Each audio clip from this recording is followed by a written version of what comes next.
Welcome back to the Tracy Trendy Show, my lovelies. It's another day, it's another dollar, and it's our first installment of the Lowdown Dirt of 90 Day Fiance before the 90 days. My loves, first on the docket, we have Emma and Ziad. Okay, these are a young couple. They're 27 years old. Emma's been around the block. She's been around Morocco a couple of times, and apparently she had another dude back there. But anyway, we opened up the scene with her trying on wedding dresses, and I thought, okay, that's a little presumptuous considering your friend is the bride to be, and why are you trying on dresses? But anyway, that's neither here nor there. She has an identical twin. I guess they're setting up for their new dynasty after Darcy and Stacy get their final exit. All right, we're gonna have Emma and her twin pretty soon, if they're well vetted. Now, Ziad, this is the guy over in Morocco, is calling Emma his future wife within 15 minutes of talking to her. 15 minutes. Red flag. Green card over there. Now, he has even bought an engagement ring without even seeing her. Now, her twin thinks the relationship is very surface level. And she says, just like the other relationship, the other Moroccan relationship, she was seeing a dude named Mohammed over there. And apparently Mohammed was seeing everybody. Mohammed was for these streets, my loves. And she didn't find that out until she was on the plane. And then she looked on his social media and went to all the women that he was following. And he was community peen, evidently. So they broke up. And so she kind of like went to Ziad. And it was an overlap. That's why she doesn't want to tell Ziad that, she was dating another guy in Morocco, because there was an overlap between the relationships.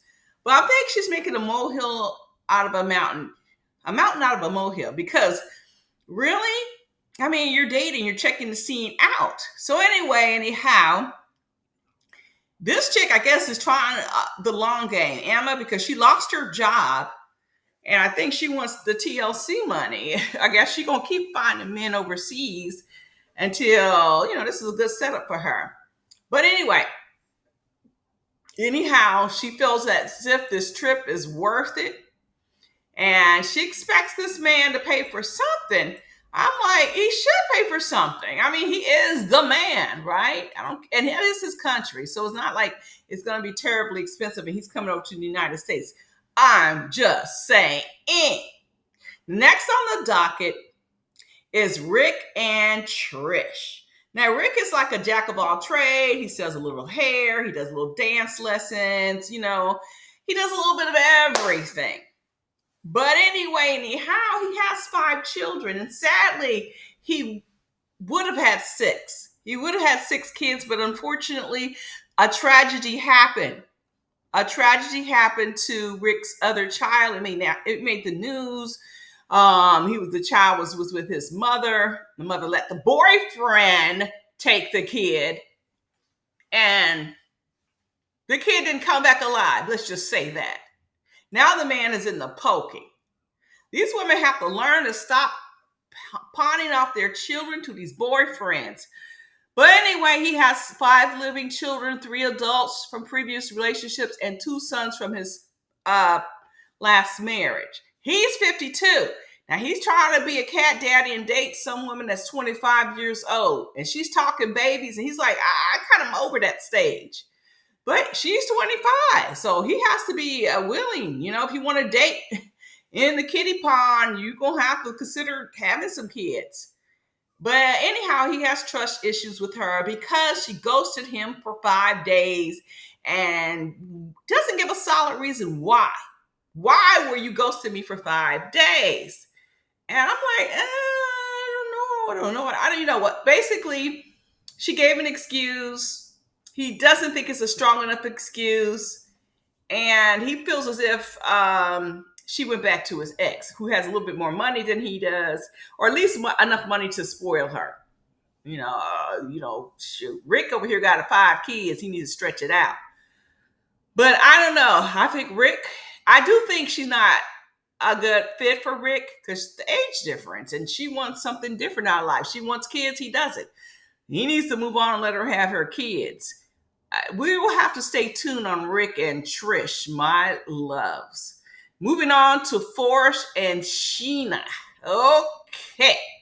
Now, Forrest, I'm assuming is on my DVR kind of cunked out there, but Forrest, I'm assuming it's on the spectrum, and maybe Sheena is too, or maybe she's not. We don't know. We haven't seen Sheena. But these two oddballs have been dating for 7 years. They haven't met. They both are virgins. He took his mom to the sex shop. All right. To help him pick out some things. I mean, really. That's why I'm saying he has, the social skills are just, wow. Anybody who's neurotypical would be kind of embarrassed, but I guess Forrest isn't. So anyway, he gonna get down over there in the Philippines. He plans to, but there was a problem with Sheena's folks. And the mom has issues because Sheena's folks been sneaking and taking the money that Forrest has been, sending out for Sheena to save up for them. And according to Sheena, that was a joint account with her parents. So he said, open up a private account with just your name. And the same thing happened again. Now Forrest is saying, I'm going to spend some extra time there this time. And his mom was digging her heels. She said, you're not going to spend any extra time in the Philippines because once you get that punani, you may not want to come back home, and you're just going to be taken advantage of just like you were when you went to Indonesia. And when you went to Indonesia, you didn't get any play. You just got scammed. So anyway, she thinks that, they plan on, Sheena plans on giving up the goods. So Forrest's mom is concerned, is rightly so, that her son is going to be taken advantage of. We shall see. I can't wait. Next on the docket, we have Laura in Vearcon. And Laura has a friend named Michael. Now, Vearcon is in Turkey. And Michael is her friend that she's had in the United States forever. And it seems Laura says she has developed feelings from Michael, but Michael never reciprocated. He kind of like blew her off. And she's like, I got to move on. Because and she said, once we find a partner, we got to separate what we got going. And he kind of broke down and said that, his birth defect kind of made him want to reject people before they reject him. And she held his hand and she wanted him to say, hey, choose me, or hey, something. But he didn't take the bait. And Laura, she feels as if she's picking the wrong man by going off to Vearcon to see this man in Turkey. We shall see. I saw the clips. It looks like she has picked the wrong man. And Michael needs to step up. I mean, she didn't make a move on you. You might as well say, hey, okay, let's try this. If you're going to be all up to her and, don't want her to move on, then you need to stress that you have feelings for her and just kind of like, hey, if you get hurt, you get hurt. But, he does have a birth defect. I'm like, what? We could see it with the nose. I mean, maybe you could get a nose job. But what else is defected? I don't know. Would be interesting, right, my loves? So, but there you have it. This seems very interesting. I'm looking very forward to before the 90 days. I'm glad we got a fresh new cast. And interesting. And you know what? We're also going to see another lap of newbies coming on the next week. But I wish this one was on for 2 hours or whatever. It just seems too short. The time goes so fast. Maybe because it's all fresh meat. I don't know, my loves. Why don't you guys drop a line below?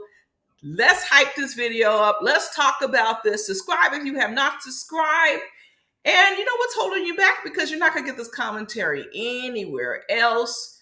And I'm going to catch you guys all out on the flip side.